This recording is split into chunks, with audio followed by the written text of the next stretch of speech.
What is the release date for VC in pandemic times, and where will our viewers be able to watch it? And this is something I personally want to know. Will there be a special premiere event in World?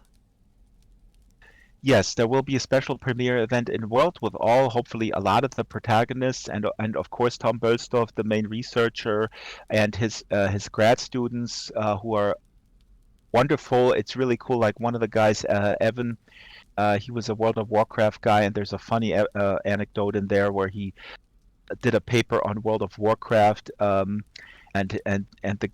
his teacher was like, "Why did you work on World of Warcraft? World of Warcraft and Second Life are basically dead. Why did you, you know?"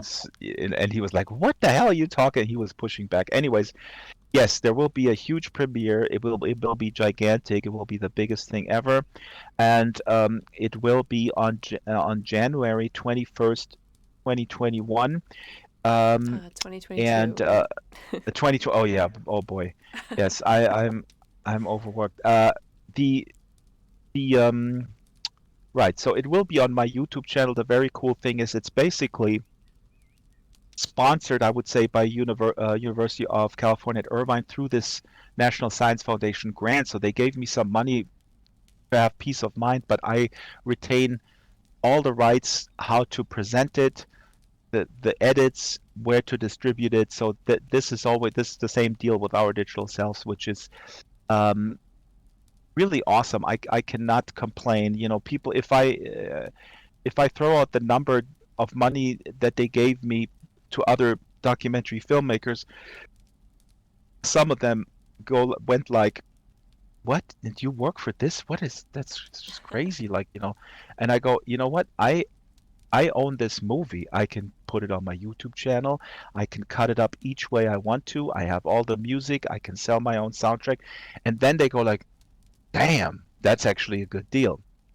So, um, yes, what was I going to say? What I need to do is to throw up a quick website with little clips, so people can get a little glimpse in there. It's just really frantic, and at the end of this film, there's so much little detailed work. We're also reenacting a lot of anecdotes that the protagonists talk about. We're basically reenacting them in Animal Crossing and in Second Life. Um, so a lot of work. But January 21st, 2022, YouTube and Second Life, and I'm only active on Twitter or here. People can contact me and follow this along. Yeah. Linda Lab will also put the word out. So because obviously they're interested in this because they look good. There's no Lindens were harmed in the making of this movie. I should put that. Well, she's smart, but she doesn't do a thing. She could say a lot, but she don't. She keeps her mouth shut. In her heart, she knows she's got more to bring. She could love a lot, but she don't. She keeps her heart shut. What if she could open it up? What if she could open it up? Na na na na na na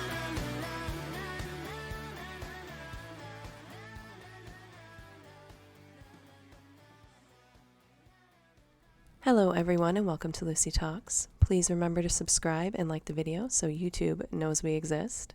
I'd like to welcome award-winning filmmaker and the host for the Second Life Book Club, Draxtor Despres. Did I say your last name right?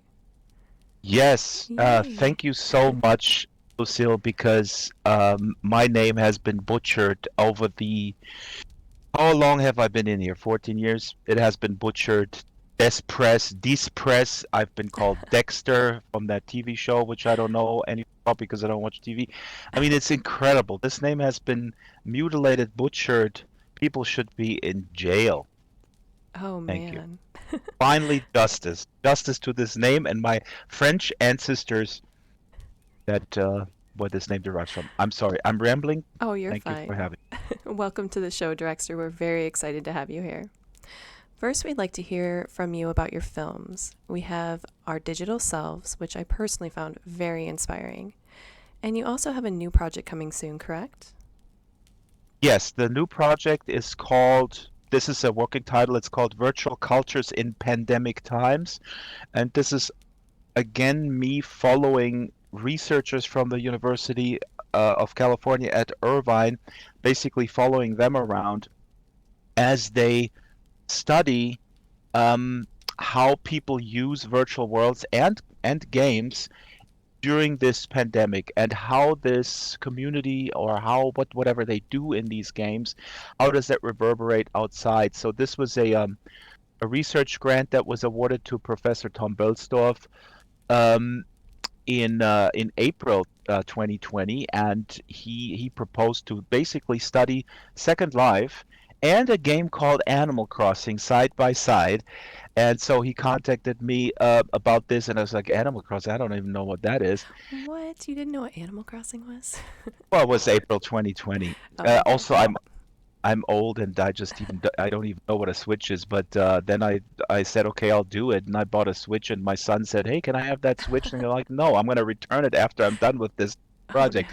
no. No, but so the premise was actually really interesting because it's completely different. Obviously, Second Life is a virtual world with tremendous, you know, freedom, and I don't want to knock Animal Crossing at all. Animal Crossing is a game. There's a lot more game mechanics, and a little bit less freedom, which doesn't mean it's bad or good. It's what it is. You just res a prim in Animal Crossing, and let's say collaboratively build something.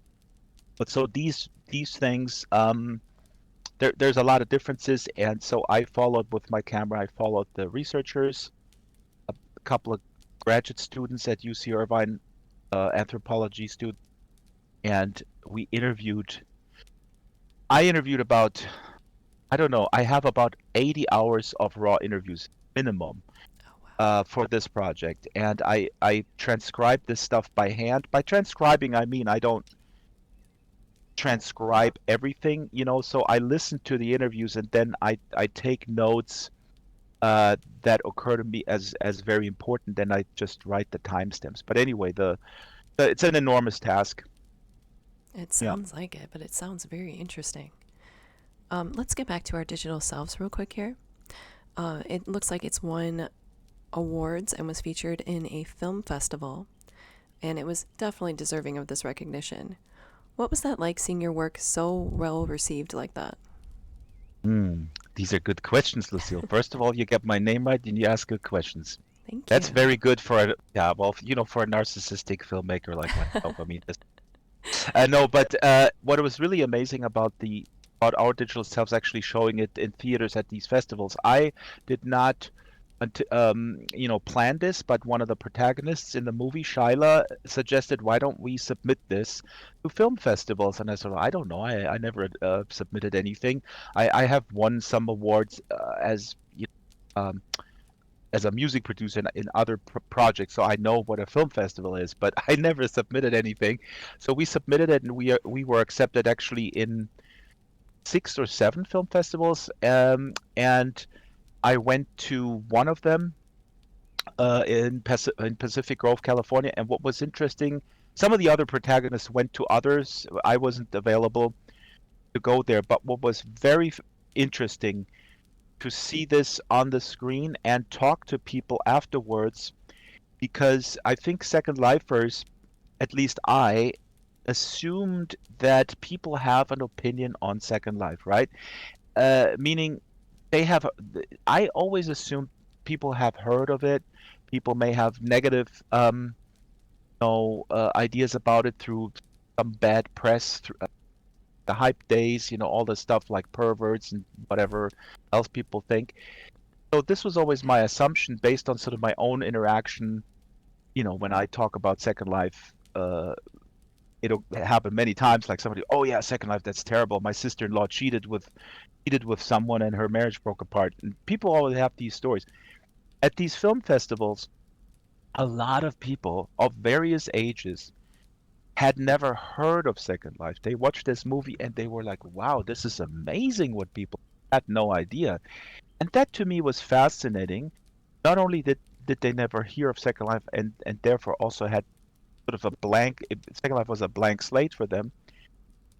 What was also weird, frankly, is sort of if you look at it as a sociologist, I guess, why people did not sort of associate this with sort of Minecraft, because that's how I explain it. When people don't know what I'm talking about, I usually say, well, Second Life is kind of like Minecraft, but with much better graphics, better scripting engine, and an economy. Anyway, it was really really cool to see people be having a fresh, an open mind towards the possibilities. Yeah. Because I want to say again, I don't know how long you've been in Second Life. Sorry, I should have had my people check you out before I interview. Probably. Uh, maybe you're some I don't know, the yellow for the tabloids, national hire. No, but I mean, again, I say this from my vantage point because after the hype 2007, where everybody was like, "Oh God, Second Life is the next 3D web," it's huge. There was a lot of backlash because of you know, there was a scandal with somebody uploaded child pornography into Second Life, and that was a huge scandal in Germany. It was on news. Then various sort of quote unquote failures of big brands coming in, not understanding what was going on, and they failed and they blamed it on the platform. So this is where I was coming from, sort of with the historical baggage, where I felt that's actually why I started making films, is to kind of correct the record a little bit, to kind of provide an antidote to this constant negative press. So that is basically, I'm wrapping up. I'm rambling. We can go over time a little bit because I'm That's okay. basically, the point is what we need to realize, what I need to realize, because again, I sometimes go on the defensive because I assume people have negative uh, a negative outlook on SL. That's not necessarily true. So yeah. Well, that actually kind of covers one of the questions I was going to ask, which was what goals did you hope to accomplish with the film? So Yeah. that, Yeah, that was really I started back in I did a narrative, a sort of a scripted comedy series in 2011 through 2013 called Fluffy Automation. That was a lot of fun. It's I'm still very proud of this, but it was a lot of work. So it was, just sort of like a sitcom basically, with machinima and it's really cool. It's out there on YouTube. But a friend of mine in 2013 said, like, nobody's doing stories on Second Life anymore, like profiling different individuals and that. And I was gonna do like a horror scripted show, and he said, "Why don't you do reportage and human interest pieces and stuff?" And I go like, "Yeah, I should do that." And that's when I started the Drax Files World Makers, which was very successful.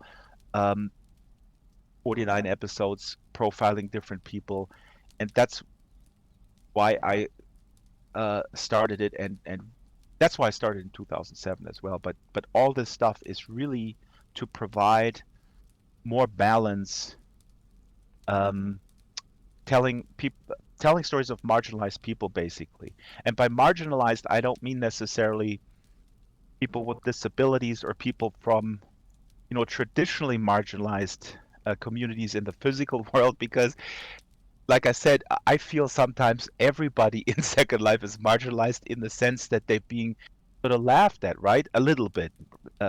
Again, not everybody, but oh my God, these are the losers sitting in front of a computer. They should get out and get a real life. And oh, I have a first life. All this kind of BS is just driving me nuts. And I think one time I explained it to I said, like, I feel sometimes as if I have a slightly learning disabled younger brother who gets bullied at school.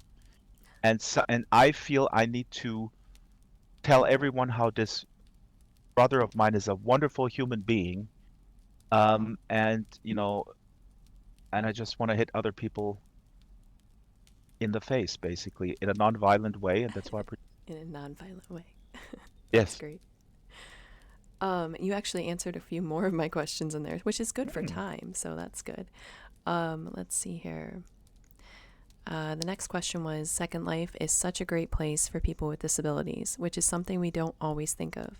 The stories I've listened to on our digital selves and in your YouTube channel are amazing.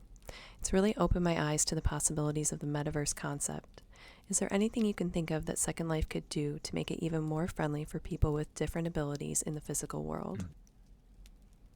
Yeah, I can think of a lot, and I think it's a little bit in the movie, but definitely came up in a lot of the interviews with the main, platform makers at Linden Lab, and also with Philip Rosedale over at High Fidelity. The reality is that platform makers in the virtual world realm, they are businesses, and they have to operate like businesses. That means they get they get a lot of venture capital money often. Then they have to kind of return that money at some point, and so they go after what they think is the biggest, and the biggest market is not people with abilities. And also, when we talk about people, obviously, as the film hopefully lays out, is there's a lot of different disabilities, and there are invisible disabilities. There are types of disabilities that become more apparent in a virtual world, others that disappear. For example, Cody, who has this speech impediment because of his disability, when he speaks in voice in Second Life, people think he's a troll. That happened several times. So I can think of a lot of things, and without going into specifics, what I really think needs to happen. This is a very concrete idea that I didn't come up with. A lot of people have said that. I think virtual world companies need to hire social scientists on staff. They need to have, when they discuss roadmaps, when they discuss uh, platform modifications or whatnot, they need to. Um, oh, I hope you're recording this shit. I didn't. Did you? I better be recording this. Did I say SHIT? Can I say this on the air? It doesn't Shit, matter. I can edit it out if I need to. okay, I set this up as a backup, and now I forgot to hit the Yeah, start let me button. make But sure. Oh, I can't really get out of this right now, but I should be recording. I know I clicked it. Let me minimize this real quick and then I'll verify, but I really, really hope so. That would be bad. Yes, I am recording. Okay, so I'll just have to edit that out, which is fine. That was actually pretty funny. Maybe I might put it at the end of the video after the credits and stuff. yeah, exactly. That would be cool. And it's like shit that you bleep it. Okay, so what I want to say is, yeah. So I think, and Linden Lab had a person on the staff very early on. His name was Pathfinder Linden. He was, I think, I know that he was a bioethicist was on his resume. I know that. I have to look it up. But basically, they had in the team, in the development team, not only the techies, not only the programmer, whatnot, marketing people. They had people who actually come from social science, because we're dealing here with populations, we're dealing here with real people, and so uh, these people need to be on staff to analyze who is actually using the world in what way. This analysis, I believe, cannot be left to, automated data collection. We have very sophisticated data collection uh, tools. Some of these tools are used to extract data. Facebook, wink, wink, not a friend of mine. Facebook, or Meta as it's called. This is another thing that I can talk for hours, because I think it's actually quite dangerous if Facebook enters the metaverse business under their current business model. But going back to the original question, in a nutshell, we need to have a on staff deciding the deciding what these worlds want and can do, and these people need to come from nuts and bolts social science, sociology, pedagogy, psychology. Uh, I studied sociology and then dropped out and studied music of sociological analysis, but basically just from a different angle rather than the very narrow legitimate, again, for business purposes, very narrow look at the target audience, because I think a lot of target audience are not even being identified right now. And their needs, again, their needs. Um, yeah, the ingenuity, when I add this, of Second Life residents has, of course, resulted in the restrained love viewer, is it called that, which can be used for blind folks, which basically reads um, objects on the screen, the objects that you see in the world. So the open source nature has resulted in people sort of hacking their own thing. Um, but I don't think that's sufficient. I think platform providers have a responsibility to do a little bit more. Well, that was a great answer. And also, I studied sociology and dropped out too, so that's pretty funny. Oh my God, see? But I went back and did IT. I didn't go back and do music. Okay, Ah, let's see here. ITC, but you should go back now because, ah, Lucille, this is sociology's best. I'm reading a lot of Oh, it's so sociology. fascinating. Yeah. And really, I think, I mean, there's like a little infighting within some of these disciplines. I understand that, like Tom Bölstow, anthropologist, he always jabs a little bit at the psychologists because he feels the psychologists look very narrowly at sort of motivation, and they're kind of obsessed with this very sort of close look, and they miss the big picture. So all this little sort of like infighting or is interesting to me. Um, when you look at it from the outside, you can sort of, but there is no doubt in my mind that we need to look at stuff holistically in the context, and um, again with virtual worlds. I mean, this should be obviously done with social media platforms as well, Twitter, etc. But of course, they're not doing this. Of course, I mean, of course, in the sense that, frankly, they should do a lot of things. Uh, Twitter and Facebook should police much more what's going on their platform. I don't have to belabor the point. It's a cost-saving measure. They don't want,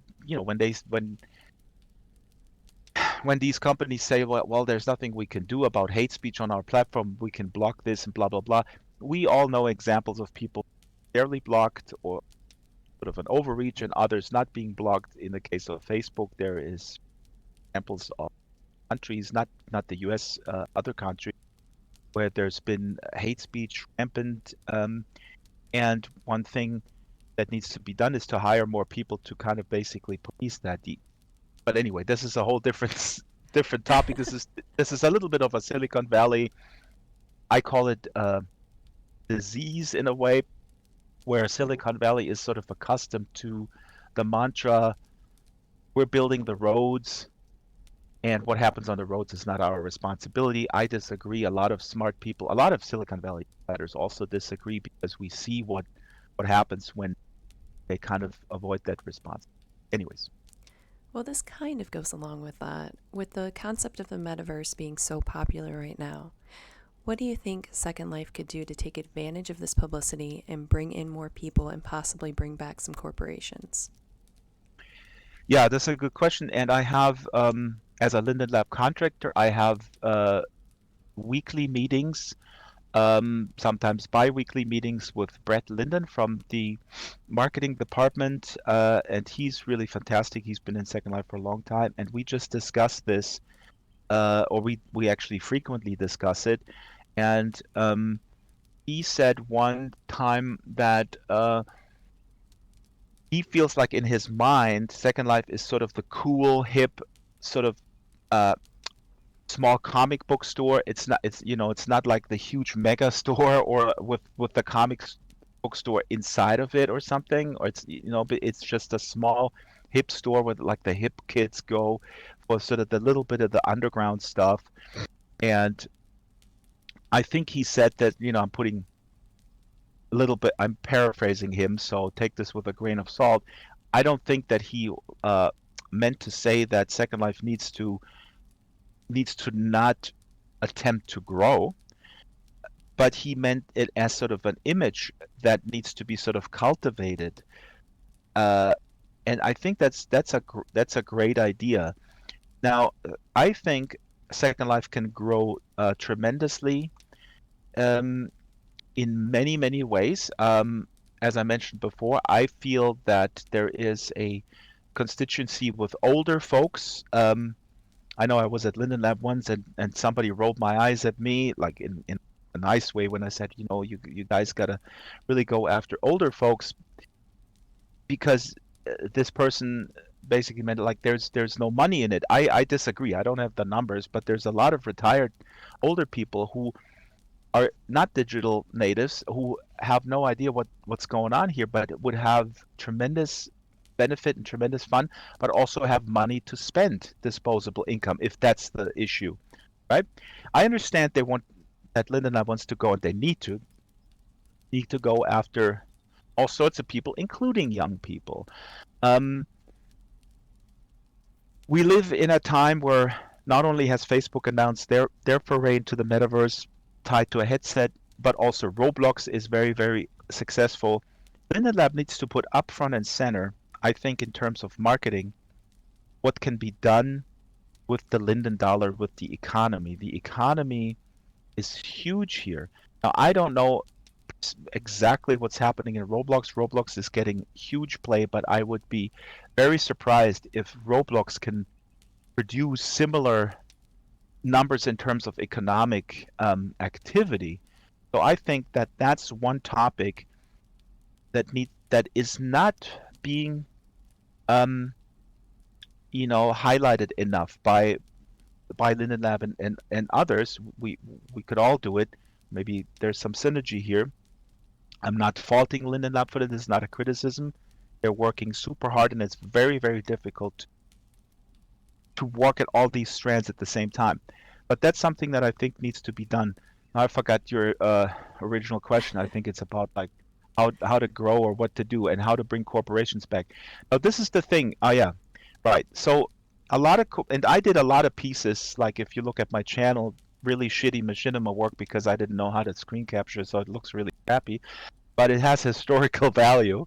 My early machinima, because I think the pieces were well done, patting myself on the back a little bit, but I profiled uh, uh, a few of the marketing efforts. Oh yeah, I think I Um, watched the IBM one maybe. Like there was a couple of them there's that I IBM, watched.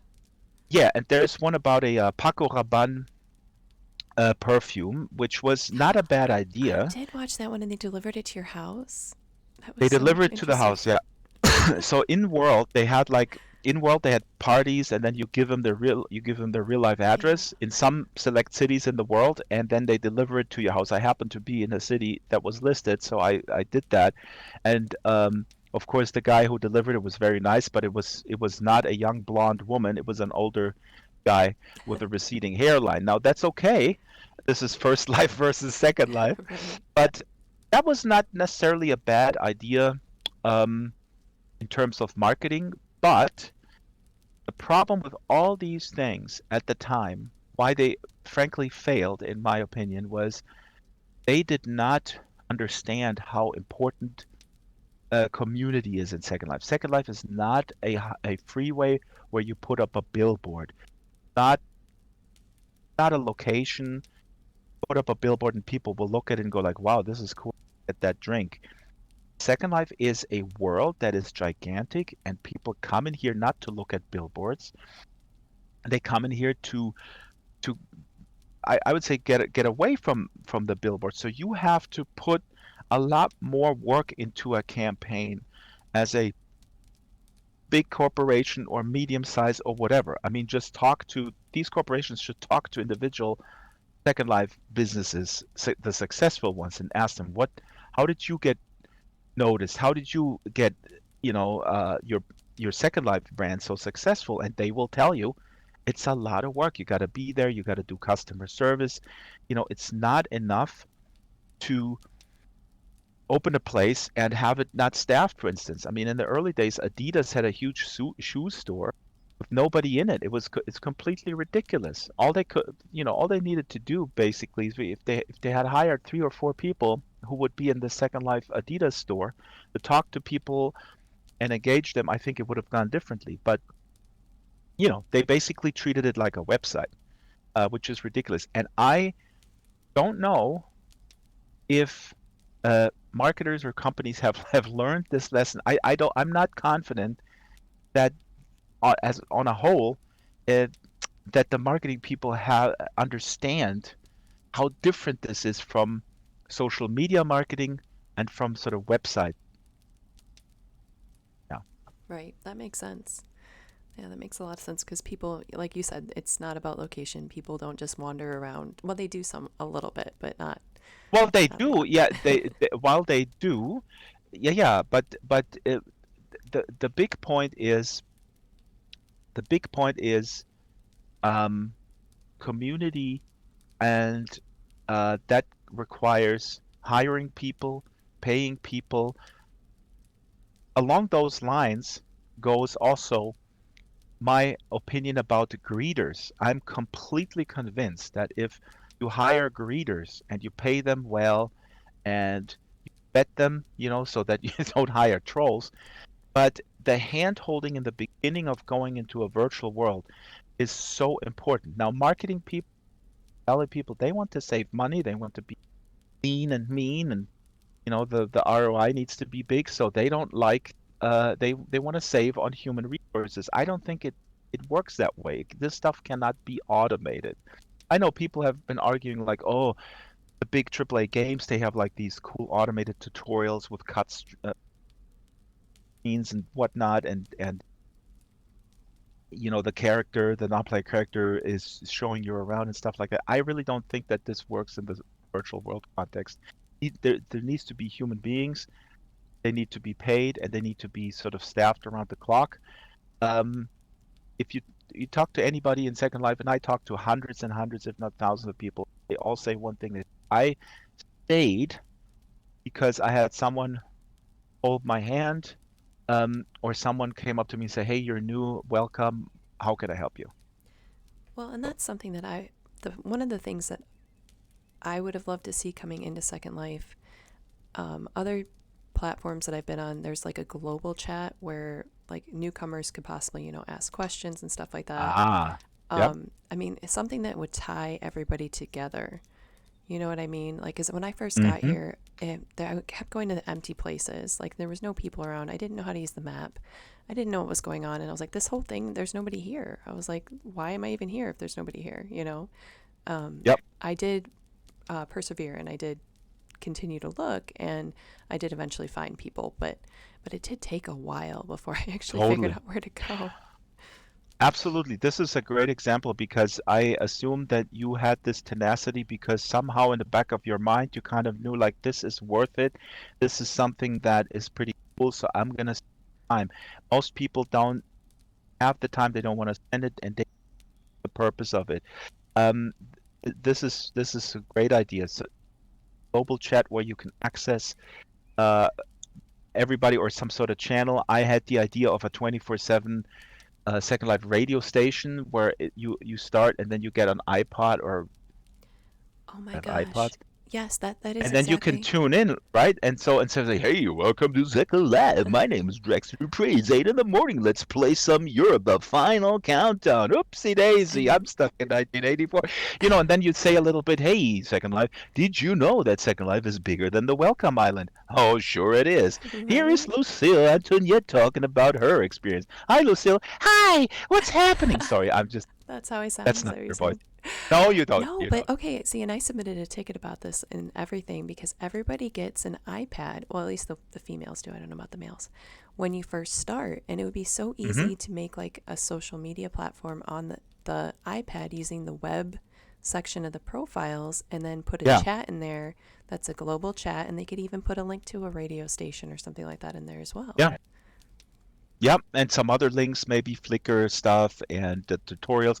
Strawberry Singh, Yeah, a yeah. friend of mine, she's the greatest. She's done tutorials on the YouTube channel, but sometimes people don't even know that there is a YouTube channel. I don't know, but that's exactly right. It's like an SL device. When you come in, it's automatically attached to you, um, and yeah, there's a lot of stuff. I wouldn't think it would be that difficult, Possible. really, to adapt it. The only thing that would be a pain in the butt would be finding moderators, but there would be a lot of people that would just want to do it for the notoriety. Like they could discount their premium for by like $4 a month or something, and people would still do it.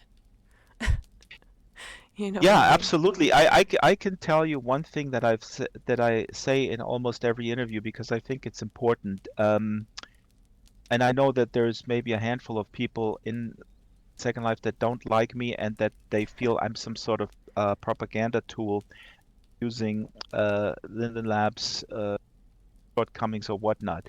Uh, I uh, I am not. I am critical as anybody of any sort of operation. There is critique that needs to be discussed and all that kind of stuff. But the reality really is that Second Life is comparatively an incredible. Sorry, Linden Lab is a really small company compared to the complexity of their product. I cannot think of any other operation. People always like, Facebook sucks and they're doing this, but at least they're doing that. Dude, Facebook is gigantic. They're now want to hire 10,000 people in one fell swoop all over Europe for the medical, Yeah, I read transition. that. Linden Lab is tiny. Linden Lab has, I don't know, 120 or employees, and Linden Lab is on top of operating Second Life, which is again the complexity of Second Life on a technical level, but also the complexity of interaction with people from all walks of life, the kind of a conflict potential, right? I mean, it's a country. It's a country with different stakeholders, different opinions. They're wired a different way. On top of all this, they're also a global payment provider. So they have all these things going on, and to start a new, initiative and ideas and stuff like that has to be somewhat consensus driven.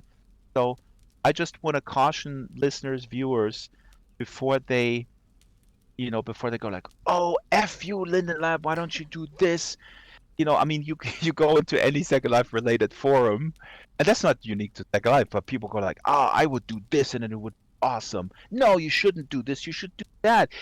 That's okay. People have these opinions, but I just want to really to people reflect again on the fact of the relative small size of the company given the complexity of what they have to do day-to-day basis. It's Yeah, fundamentally, again, it's that makes fundamentally sense. different. Like when I critique Facebook, why don't you hire 5,000 more moderators who look at hate speech in India or Sri Lanka? Facebook could do this right now, given their revenue. They don't do it because they want to have more revenue. So that's a completely different proposition. Well, we are running close to when you need to get off of here, so let me ask a couple real quick questions here. Let me see here. What is the release date for VC in pandemic times, and where will our viewers be able to watch it? And this is something I personally want to know. Will there be a special premiere event in World? Yes, there will be a special premiere event in World with hopefully a lot of the protagonists and of course Tom Bölsdorf, the main researcher, and his grad students who are wonderful. It's really cool. Like one of the guys, Evan, he was a World of Warcraft guy, and there's a funny anecdote in there where he did a paper on World of Warcraft, and his teacher was like, "Why did you work on World of Warcraft? World of Warcraft and Second Life are basically dead. Why did you, it's?" And he was like, "What the hell are you talking?" He was pushing back. Anyways, yes, there will be a huge premiere. It will be gigantic. It will be the biggest thing ever, and it will be on January 21st, 2021. Um, 2022, and right? the 22. Oh yeah. Oh boy. Yes, I'm overworked. The the right. So it will be on my YouTube channel. The very cool thing is it's basically sponsored, I would say, by University of California at Irvine through this National Science Foundation grant. So they gave me some money to have peace of mind, but I retain all the rights, how to present it, the edits, where to distribute it. So this is the same deal with our digital selves, which is um, really awesome. I cannot complain. You know, people, if I throw out the number of money that they gave me to other documentary filmmakers, some of them went like, "What? Did you work for this? That's just crazy!" Like, you know, and I go, you know what? I own this movie. I can put it on my YouTube channel. I can cut it up each way I want to. I have all the music. I can sell my own soundtrack, and then they go like, "Damn, that's actually a good deal." So, um, yes, what was I going to say? What I need to do is to throw up a quick website with little clips, so people can get a little glimpse in there. It's just really frantic, and at the end of this film, there's so much little detailed work. We're also reenacting a lot of anecdotes that the protagonists talk about. We're basically reenacting them in Animal Crossing and in Second Life.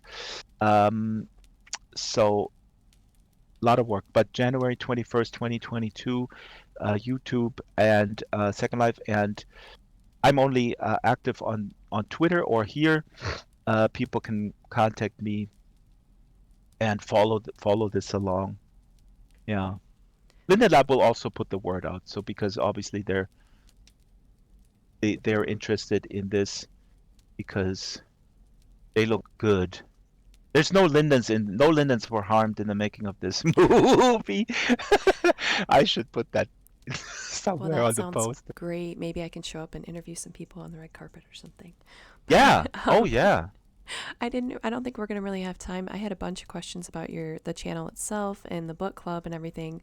So let's just You can do it 6 more minutes if you're still up for it. well, I'm I don't sorry, think I'm I'm gonna cover all rambling these so in long. 6 minutes, so maybe you'll have to come back someday. So okay, so let's at least talk about when the book club is and how people are able to go view it in World while you are taping.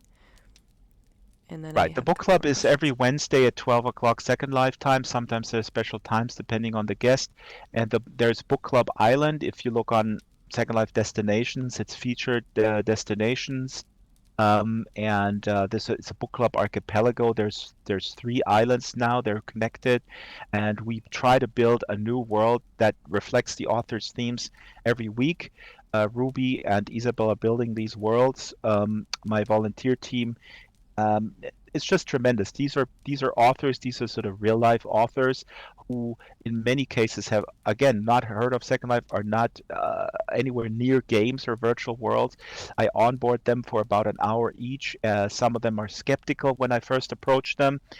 Then they agree to it. They come in and they love it. They don't want to leave. I mean, there's people who they embody as birds. One case where this author said, "Oh, I can fly," and people are completely into like flying. And what's interesting, we started at the beginning of the pandemic, but the what everybody says is, "I'm tired of Zoom. I don't want to appear on Zoom. I don't want to appear on camera. I don't want to present my book on camera. This is liberating to me, this world." So yeah, it's very cool. We have 40, 50, well, we cap it at 45 people now for the live audience So because get there otherwise it's too early. late. Yeah. And you don't have to do anything special. You just show up, right?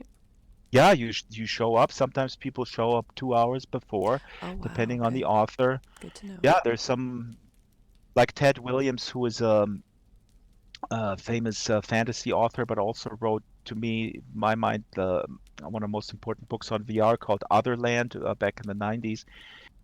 Ted Williams, when he came, there was full like 2 hours before. Wow.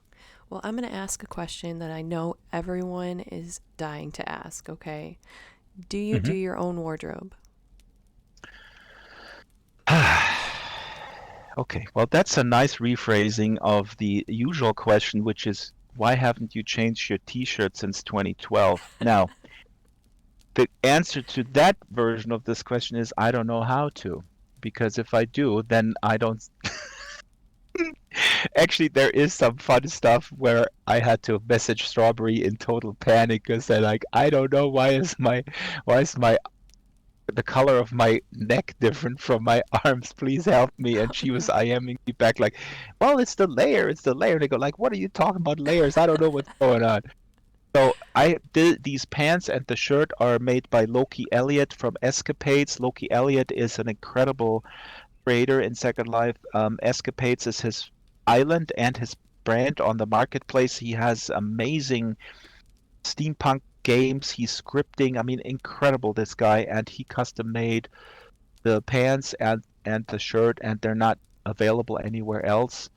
Um, but other than that, I put this upgrade together in 2012, basically, and the only new thing is the rain boots and the skin is by Logo, so that's a custom skin. Yeah. Well, it does look great. Um, let's see here. So, oh shoot, I lost where I was in here. Okay, I did have, like I said, I do have quite a few of other questions. So if you ever do decide to come back, we will go over some of those. But thank you so much for joining us, and I cannot wait to watch the new film. I'm sure you'll see me in the audience for your book club as well sometime. Do you know any good jokes that we could end the show with? Thank you, Lucille. This was really, really awesome. You can hit me with two more questions. I mean, the absolute cutoff is the top of the hour uh, where I have to get the dog out and wake up my son. So you can hit me with a few more. The joke is a Second Lifer and a Sansarian, a guy from Sansar and a guy from Second Life sit in a bar. The Second Lifer, the Sansarian says, "How's the leg treating you, huh?" The Second Lifer says to the Sansar guy, "Well, when the leg's gone, at least there is something to wait for." Okay, that's not. Ah, shit. Uh, that was funny. I really thought like I thought like somebody should do like a whole stand up with like That'd Second be Life so related joke. great. Oh my gosh, they totally should. Why don't you do it? You need more projects, right? Yeah. I have an idea of an album with Second Life related songs. For example, I don't know if you know Suzanne Vega, um, big hit from the 80s, Luca, my name is Luca. I live on the second floor. I live upstairs from you. So I had like a special Second Life lyrics on that song. Like, Oh, that'd be interesting. Are you yeah, gonna make a YouTube video on it? my name is Draxtor. I live in the basement now. Oh gosh, that's great My already. my mom brings me pizza. I think I've never seen you. If the lag hits you late at night. Oh my gosh, that's great. I like it. Wait, there was another joke. Okay, hit me with another question quickly. Come on, Okay, real Lucille. quick, real quick. Lucille. There's also a Zappa song. There Lucille is, has there messed my is. mind up. This is the songs ever. All right, I've heard that you've stopped. And maybe I got the name wrong on this. The Drax Radio Hour. Is that what the name was? Yeah, the Drax Files Radio Hour. What the Drax Drax Files Radio Files Hour Radio. was, basically, we started in I think 2014 or maybe late 2013. I remember that. But it was basically really a mix of conversations with different people from also different worlds. In the beginning with Joe Yardley, who runs 1920s Berlin. You should interview her. She's really great. Um, and it was just too much. And again, it's funny because a lot of people start podcasting, and like even my dad said, "Oh, did you hear about podcasting?" And I go like, "Dad, I've been doing a podcast for a long time. Actually, I just canceled one." So, That's so funny. it's just too much. And I was just basically rebroadcasting the book club in in the end because it's not feasible to produce the Second Life videos under the contract I have with Linden Lab. Do the book club. The book club is actually quite labor intensive. Um, the videos are labor intensive. Some of them are postcard style, but a lot of them are based on in-depth interviews and then uh, edited and reshot and stuff like that. So the podcast was really was really dead. There's literally just, I think, 9 or 10 people listen to it.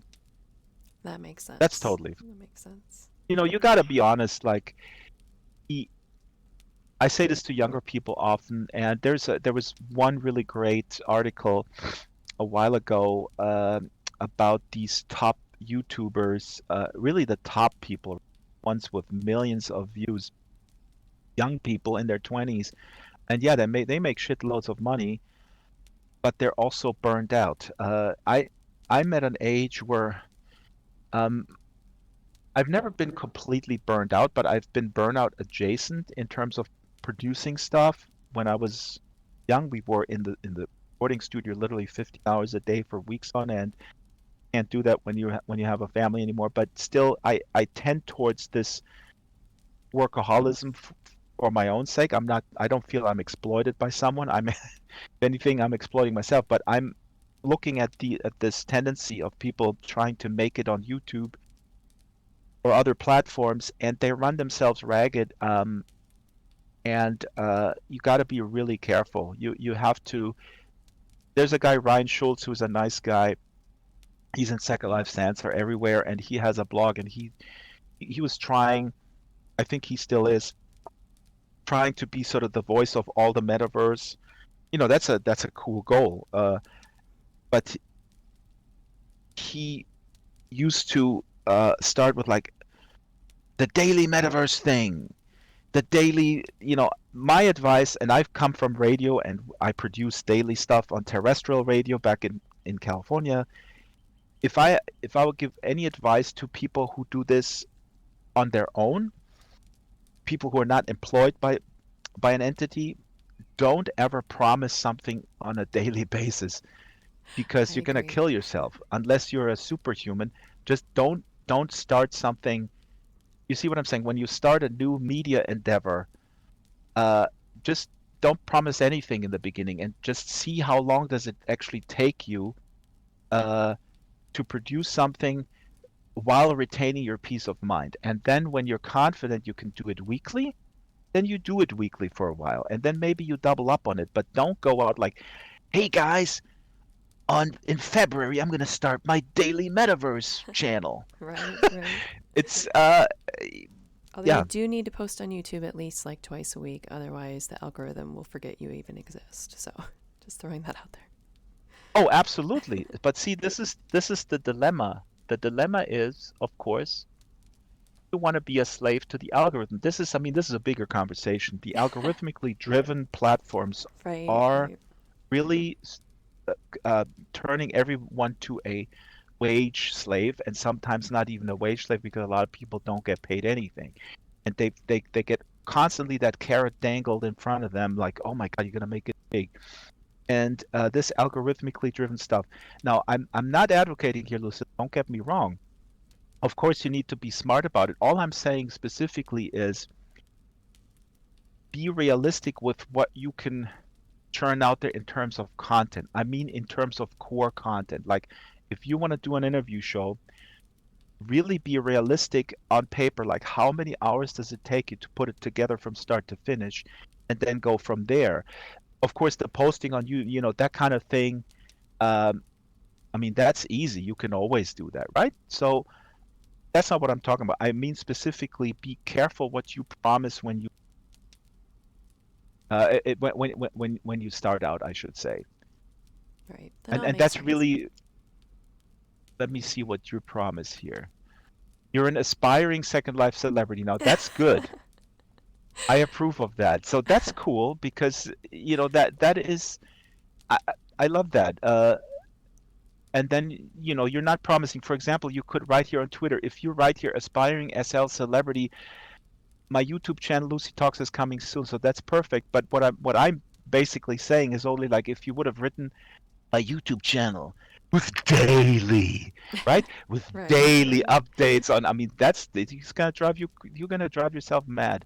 No, actually, I'm Not collecting healthy. content, so I have a 2 month cushion, so I can post 2 things a week for 2 months, and before I even Uh-huh. do anything, Uh, because the beginning of the YouTube channel is what generally the most important time when you really start building and really start snowballing. I've had a few different YouTube channels, and I've definitely made some mistakes with that kind of stuff in the past.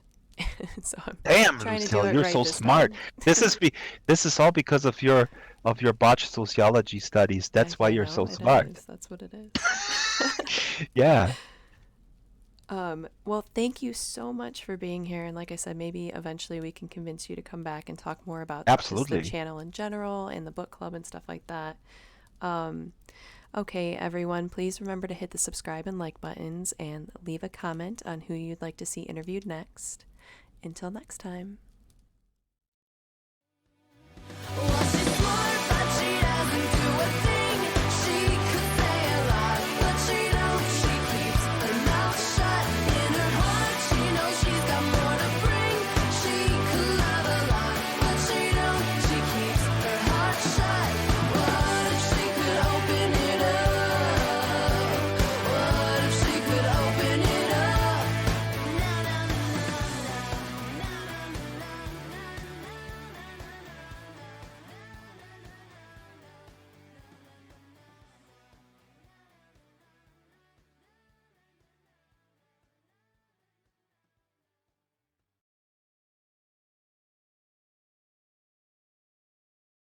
There's a lot of when I say I want to be the best in what I am, it's in the in terms of these specific cinema reportage type things that I sort of adopted from my work in public radio and public television. So that when somebody comes and and does that, then I Right. will destroy them. You should. Oh my gosh, making movies and stuff sounds so interesting too. Like I have so much on my plate right now in Second Life that I can't add anything else, but all of that sounds so interesting to learn and be in the movies and There's stuff. time. Yep. Oh, yeah, there's plenty of Ti- time. I'm working on the viral voice right now with them, so as well. Oh yeah, they actually I would like to do a made in SL. I have to talk to Linen. This is something I have to check in with Linen Lab about the videos, but that's actually on my list to do a little sort of profile piece about what they do. But see, but this is what one time I spoke 2009 uh, journalism students at University of Washington. There was a panel discussion, and then there was a Q&A, and somebody asked me like, what should I do? You know, I don't have any like, you know, I'm studying, I'm graduating next year, and I have absolutely no portfolio and stuff like that. And say, you know what, go into Second Life and just go to people and interview them. And then you practice your interviewing skills. You film a little, you do a little screen capture, then you practice editing these types of interviews. And so from that perspective, even it's, you know, back in the day, I felt like that's a perfect training ground on how to sort of do. I mean, you can do that in the physical world as well, but I think here it's much more fun actually. Yeah, Yeah. for sure. Oh my gosh, Okay. when we were talking at one point, my avatar kept sticking her tongue out. And I was like, what is she doing? And I was trying not to laugh because she just like, and when she first did it, it was right when I think you were talking about how awful Facebook was, and it was like she was agreeing with you and sticking her tongue out Oh, like, oh, that's it's awful. great. But then she kept doing it and she looked like a lizard, and I was like, oh no, stop. Why are you doing that? So, I know if you put this out sort of unedited, makes sense, but just think about it takes a lot more time, but you could basically just film 5 minutes of each angle and then cut it together. But yeah, well, it's labor intensive. Okay, shit, I gotta run. yeah, you gotta The go get your dog. kids ready and stuff. Okay. Well, very Yeah. nice talking to you. You have a wonderful day. Thank you so much. Bye. Bye, Lucille. Oh my God, Lucille, she locked me up in this house. Where am I? Oh gosh. This I is what I say to the book club people all the time. Like it was so funny. They sometimes ask me, "Oh, this was great. So how do I get out of here?" This is actually what they all ask, Oh, that's and funny. then I, You just that's what, you teleport. know, obviously, yeah, yeah.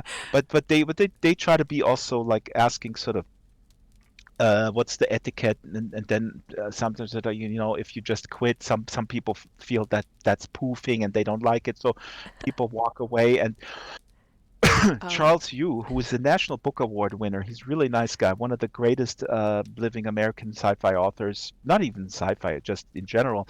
And I was just joking with him. I said, Charles, you need to walk down the stairs, then walk across the building, then fly up in the air, and then you can quit, but not before. I said it as a joke. And he said, okay. And then he Oh, was no. doing it. Well, I He was rented so this funny. place specifically to do interviews, so that there's not really a whole Uh-huh. lot in it besides. There's a whole bunch of stairs, but there's not a whole lot in it besides this room. Oh. Oh. Okay, bye. Bye. I hit my head.